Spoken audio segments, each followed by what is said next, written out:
Muchas gracias. Ahora tenemos como panelista a la doctora Rosibel Bustamante, la doctora Rosibel, cardióloga electrofisióloga de Chiclayo, del norte, nos visita desde el norte del país. Igualmente, si hay alguna pregunta.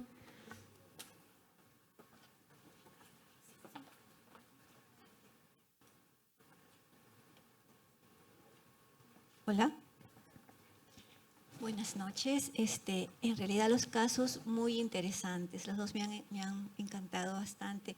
Y tengo varias preguntas, pero es que el síndrome de Cute largo es una entidad muy extensa y sobre todo que sucede en una niña, ¿no? Que ha estado años con un diagnóstico confuso, ¿no? De epilepsia, recibiendo farmacología antiepiléptica. En este caso, ¿qué piensa, doctora? No sé, ¿sería bueno tener un protocolo conjunto con neurología para revisar los fármacos antiepilépticos antes de iniciar un tratamiento? Aparte de tener un electrocardiograma, ¿no? Basal en niños con convulsiones atípicas. Sí, yo creo que aquí el manejo multidisciplinario es muy importante, ¿no?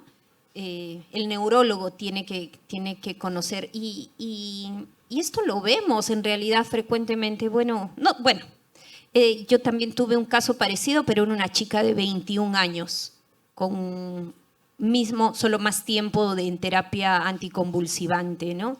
Creo que el neurólogo puede también, o sea, debería plantear esta entidad ante episodios de convulsiones que no les encaja a ellos, ¿no? Igualmente, todo paciente, yo creo, pediátrico debería igual ir a un electrocardiograma, más cuando tiene este tipo de convulsiones y hacer manejo conjunto, ¿no? Lo más importante creo que es sospechar la entidad, porque si no la sospechamos no la vamos a documentar, ¿no? No la vamos a diagnosticar y ya el paciente puede venir de repente o ya no llega con nosotros, ¿no? ¿Y tiene algún lugar el estudio electrofisiológico en síndrome de Cute largo? Indicación 3, no tiene indicación estudio electrofisiológico en este escenario de canalopatía. El test genético puede ayudarnos, más como screening familiar, marcador de riesgo, pero pese a eso también puede haber casos que nos sale negativo, ¿no? Que se manifieste fenotípicamente, pero con el estudio genético negativo. Pero creo que plantear la entidad ayuda el electrocardiograma nos puede ser útil y hacer las pruebas para desenmascarar, ¿no? Nosotros en nuestro día a día como cardiólogos, acá todos ustedes que hacen prueba de esfuerzo, no olvidemos, ese es un punto también que debería estar marcado, así como todos ponen prueba de esfuerzo negativa para isquemia, yo creo que deberíamos también considerar eso, cómo cambió el QT en la prueba de esfuerzo, la fase de recuperación, segundo minuto, o sea, ya hay límites para decir esta prueba está alterada o no en cuanto a las variaciones del intervalo QT, medir el QT en decúbito y a bipedestación. Entonces son marcadores que nos van a ayudar sobre todo a sospechar de la canalopatía, ¿no? Más porque está asociada a muerte súbita. Muy bien, voy a proceder a preguntar al doctor Ángel Cueva porque ya estamos sobre la hora. Aunque sí quisiera otras cosas. Bueno, vamos a preguntar. Doctor Ángel, en realidad el caso clínico sí ha sido bastante interesante, que era una taquicardia QRS ancho, en el cual se sospechaba ¿no? que era una vía accesoria, pero aberrante, ¿no? Una taquicardia supraventricular aberrante. Entonces, en este caso, el lugar de precipitación que mostró, ¿no? Estaba más como paraisiano, como expuse en un principio, ¿no? Pero el punto de ablación estaba lateral, ¿no? En el anillo tricuspidio, viendo el potencial de Mannheim. En casos de vías de Mannheim que se encuentra con una localización más para el septo, ¿no? Que también las hay, pero en menos frecuencia. ¿Hay alguna forma de diferenciar el potencial de Mannheim del potencial His? Bueno, pregunta bastante difícil.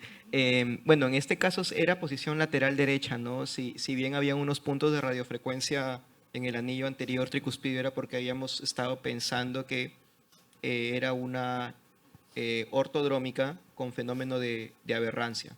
No, esta de aquí es una antidrómica en realidad. Ahora, ayer en el taller de electro le decíamos, las antidrómicas tienen un inicio en el complejo QRS bastante lento, como una exageración de la onda delta.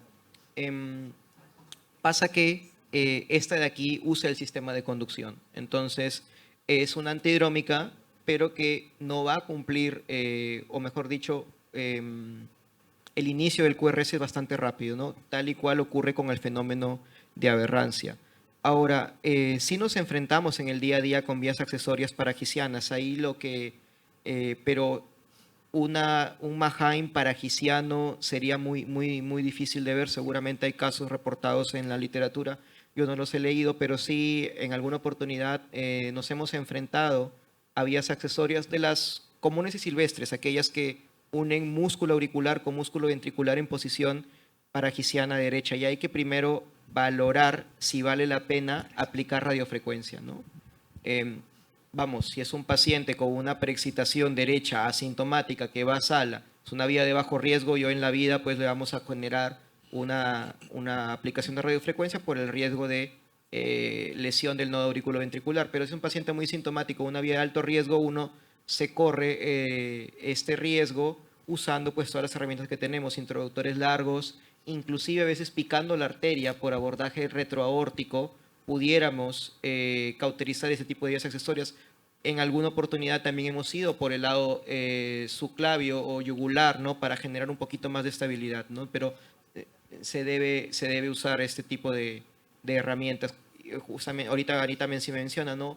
También la crioterapia focal en estos pacientes es interesante. El criomapping consiste en ponerse en ese lugar, descender la temperatura hasta -30 y si, bueno, se fue la vía, continuamos con la aplicación, pero si descendemos hasta -30 y se va la vía y el nodo AB, ya tenemos ahí que tener que parar, ¿no?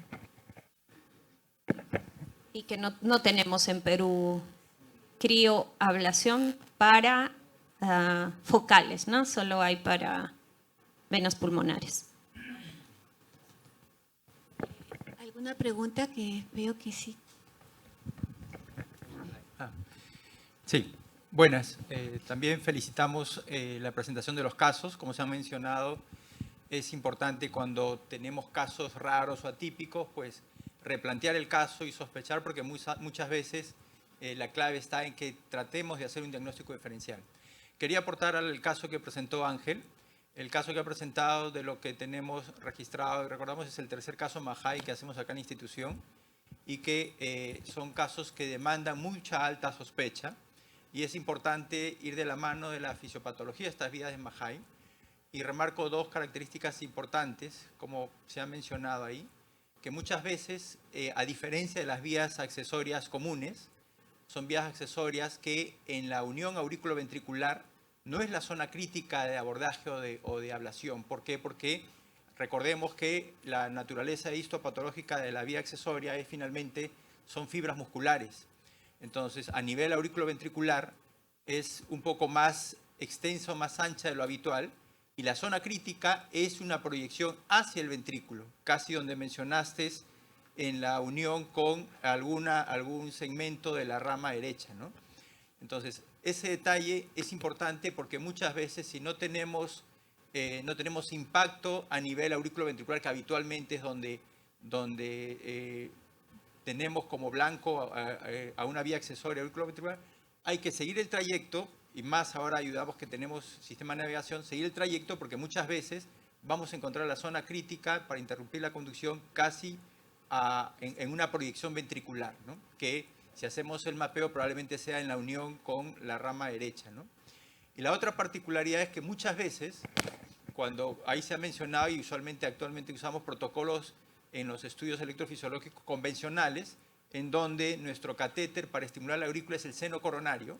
Entonces recordemos que la posición del seno coronario, sobre todo que estimulamos de la zona más baja y posterior del seno coronario 9-10, que la zona posterior, muchas veces a ese nivel y por las particularidades que tiene similares al nodo AB, cuando estimulamos la aurícula desde ese sitio, la conducción va preferentemente por el nodo AB.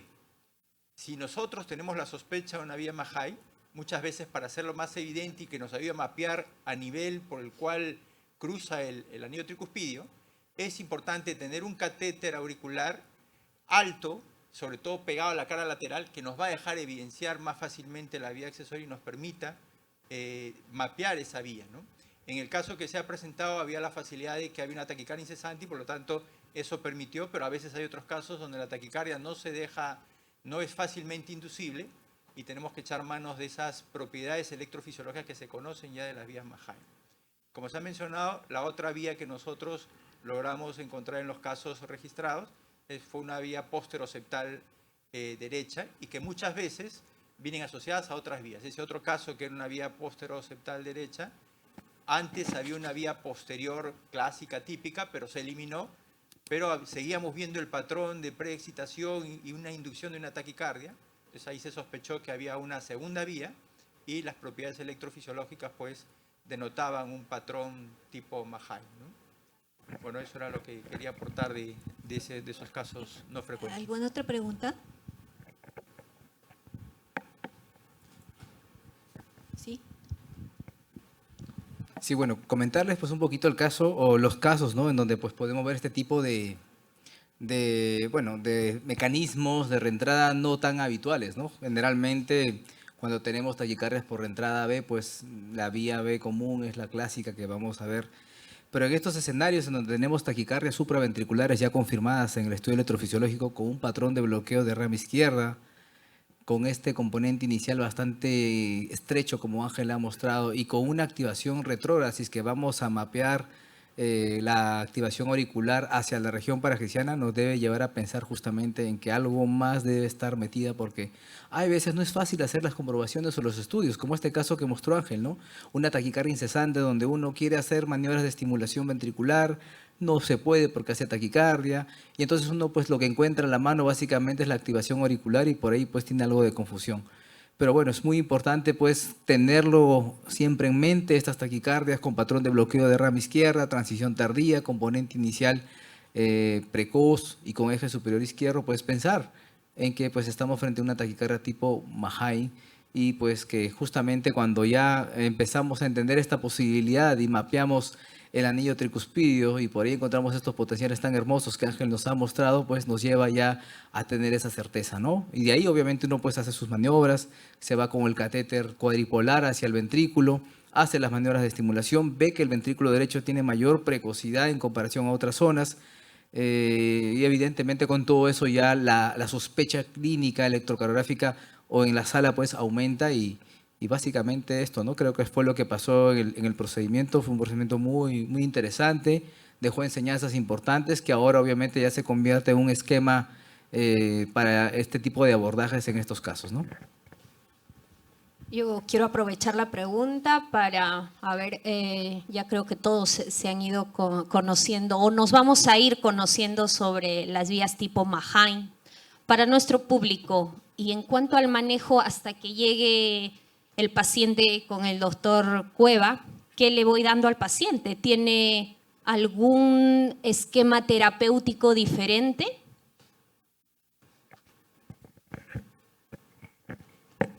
Ángel, Richard, no sé, ¿qué podemos sugerir aquí a nuestros colegas? Porque ellos van a ser los que al final van a derivarnos a los pacientes, ¿no? ¿Qué le puedo dar? ¿Tiene un Mahay?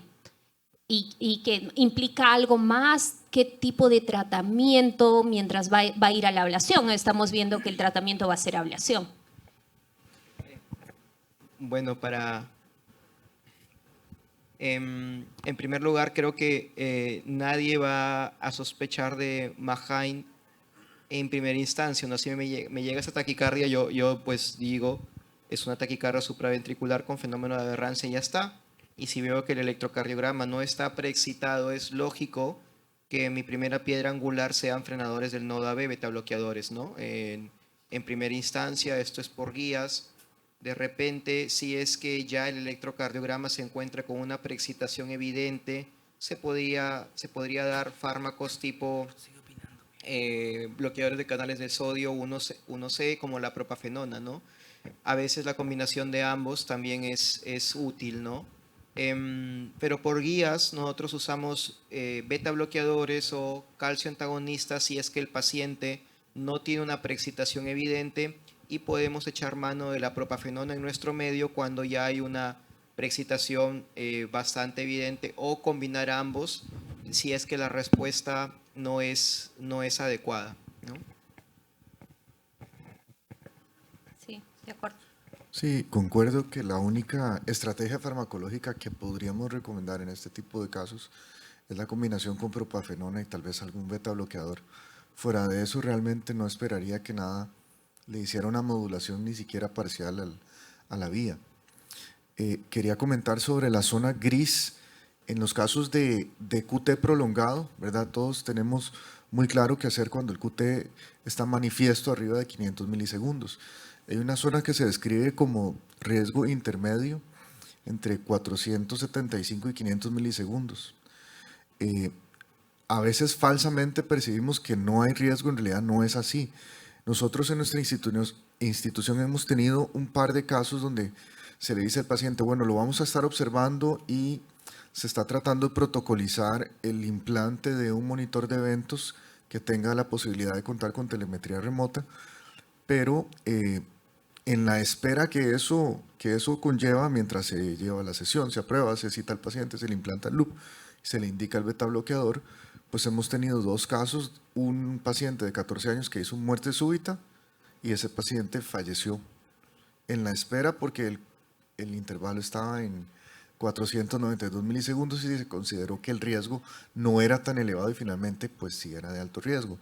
Y el otro paciente que sí pues también presentó un evento, lo pudieron rescatar y inmediatamente se le presentó el DAI, pero la pregunta es si ustedes harían algo distinto en el contexto en esos pacientes de esa zona gris o cómo manejarían esa situación específicamente.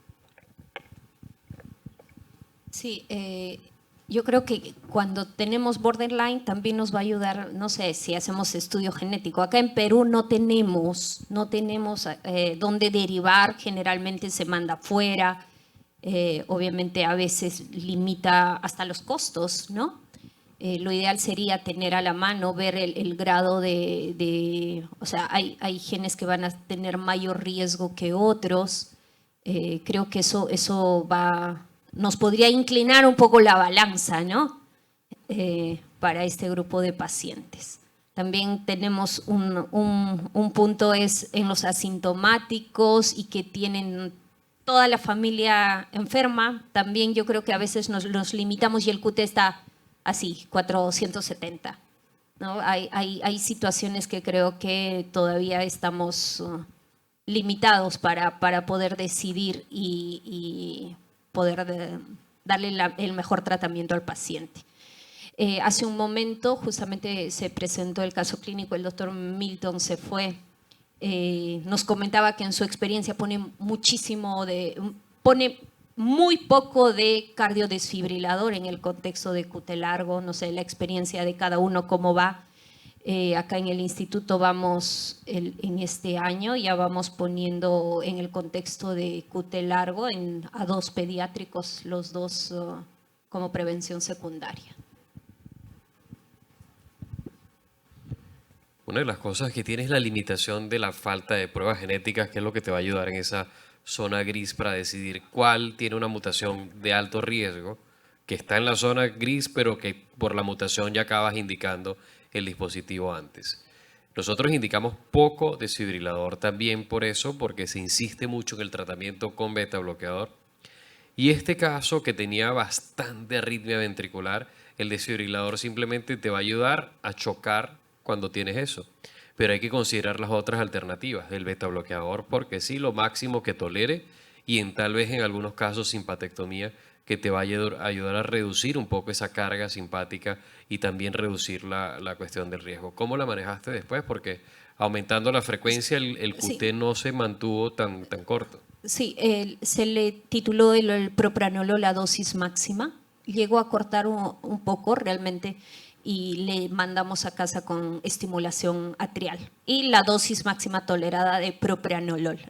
Solamente tenemos propranolol, no tenemos nadolol aquí. Sí, obviamente, si el paciente sigue haciendo... la mamá probablemente nos comentaba que podía hacerse el test genético, estamos a espera, es un caso reciente. Veremos esto del test genético y felizmente en el centro también se puede hacer la simpatectomía. Entonces la tenemos como posibilidad terapéutica para nuestros pacientes.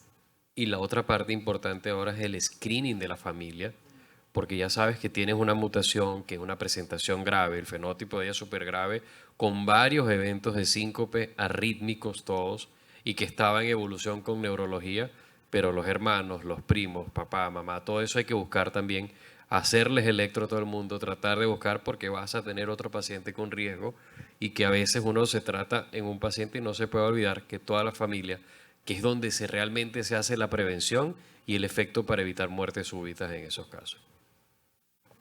Exacto. No, la familia no tiene, recién incluso el paciente no tiene el test genético. Hay que hacerle electro a todo el mundo también.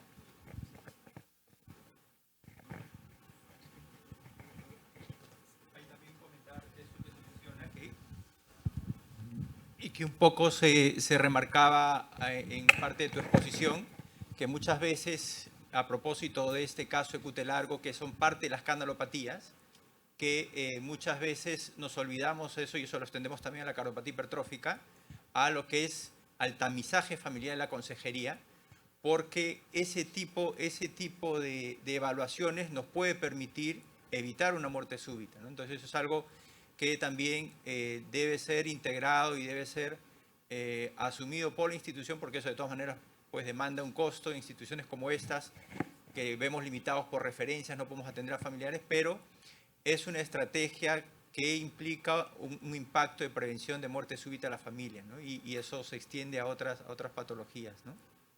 Que hay que tener en cuenta también. Considerando también que esta es una causa de muerte súbita del lactante, ¿no? Que no tenemos un diagnóstico. Muchas veces no prestamos atención en esto de los hermanitos fallecidos a corta edad. Para continuar con lo expuesto por el doctor, ¿no? Sobre DAI, Ana C., el paciente con QT largo y DAI, ¿no? ¿Cómo hacer la programación para evitar descargas inapropiadas, pero al mismo tiempo que sea sensible para la taquicardia? Bueno, solo programamos fibrilación ventricular, tiene que recibir dosis máxima, creo, de beta bloqueadores, y lo que habíamos hecho con la niña, si hace bradicardia, hacerle pacing atrial. Esa sí me gustaría a los doctores qué opinan de eso. Realmente el pacing auricular, yo tuve una oportunidad de ver un caso en plena pandemia, una paciente joven que vino síncopes, le encontramos un QT realmente largo.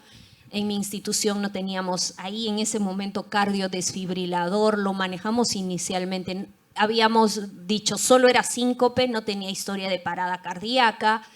Le empezamos propranolol y una paciente de 30 años más o menos. Y su problema había empezado en el puerperio. Ojo, síncopes en el puerperio, le dimos propranolol.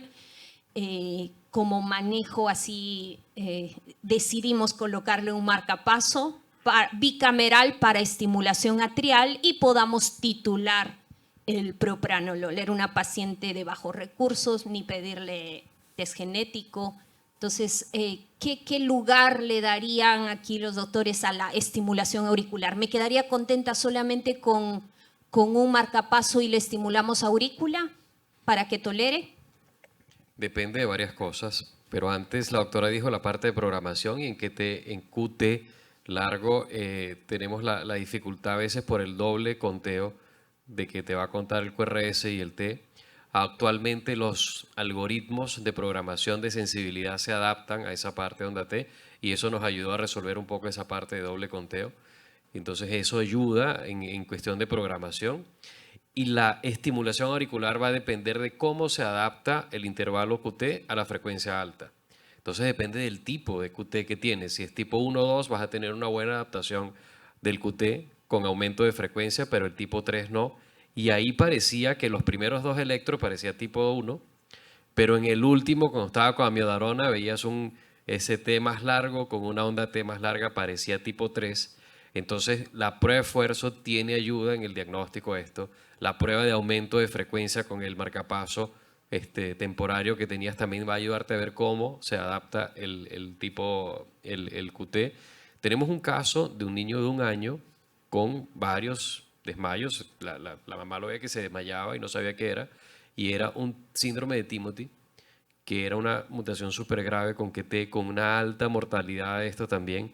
Y cómo le pones un desfibrilador si tiene 1 año solamente. Entonces ahí viene esa dificultad de indicar el desfibrilador en la población pediátrica, de que realmente es mucho más difícil, porque no cabe dónde vas a poner el dispositivo, que es de este tamaño, y dónde le vas a poner el cable con la bobina, si no lo hace así. Ese caso lo hicimos por epicárdico. Se lo pusimos en el epicárdico con la bombina y el marcapaso en el abdomen, pero son situaciones muy, muy difíciles de tratar esa parte así también. Entonces, QT es un mundo enorme de que te genera muchos desafíos. Quisiera agregar, o sea, en la línea de la selección, incluso la selección del dispositivo, pues evidentemente tiene que ser de doble cámara, ¿verdad? No le vamos a poner uno incameral para estimular el ventrículo únicamente en caso de una bradicardia y empeorar el escenario, ¿verdad? En cuanto a la programación, sí hay que trabajar mucho el tema de mediciones del QT bajo estimulación atrial y activar el algoritmo de estimulación atrial preferente, ¿verdad? No solo activarlo, sino asegurarse que el AVE quedó lo más largo posible para que no le dé estimulación ventricular, salvo que sea estrictamente necesario. Trabajar muy bien la adquisición de patrón de onda, ver los segamientos, todo para minimizar el riesgo de un doble conteo a lo que sea viable. Y sí, la programación es solo la zona de fibrilación ventricular, porque estos pacientes no van a hacer taquicardia ventricular monomorfa, lo que van a hacer eso. Y la descarga máxima, porque es un tema probabilístico, el umbral de fibrilatorio no puede ser estimado. Telemetría remota, si fuera posible, para una asistencia oportuna y pronta. Y en el caso de pediátrico, pues no sé qué sucedió, pero este año me tocó implantar a igual un paciente 1 o 2 meses. El especialista en pediatría del país estaba de vacaciones 1 mes. Me tocó ir al hospital de niños y sí, no hubo manera de acomodar eso. Tuvimos que hacer acceso de igual manera epicárdico. Muchas gracias. Si alguien quiere hacer un último comentario. Sí, bueno, hemos estado hablando justamente de riesgo de muerte súbita por el QT, pero también no olvidar que las vías accesorias también pudieran generar desenlaces fatales, donde la conducta apropiada de un paciente con preexcitación es la estratificación invasiva, siempre y cuando pues el tamaño del paciente así lo permita, y la ablación correspondiente si encontráramos vías accesorias de alto riesgo, ¿no? A veces es importante siempre tratar de estratificar a estos pacientes de forma invasiva, porque ya son mitos el Holter que está intermitente, que es una presentación intermitente, o la prueba de esfuerzo, ¿no? Siempre ofrezcamos el procedimiento de estratificación invasiva para los pacientes con precipitación, porque no se olviden que esa también puede matar. Bueno, muchísimas gracias por estar con nosotros. Hemos tenido una jornada ardua. Los esperamos el día de mañana. Sin embargo, todavía, por favor, invitamos cordialmente a todos al cóctel de bienvenida. Por favor, Gracias. los invitamos a pasar a la zona comercial. Se va a dar inicio al cóctel de bienvenida para que podamos pues compartir.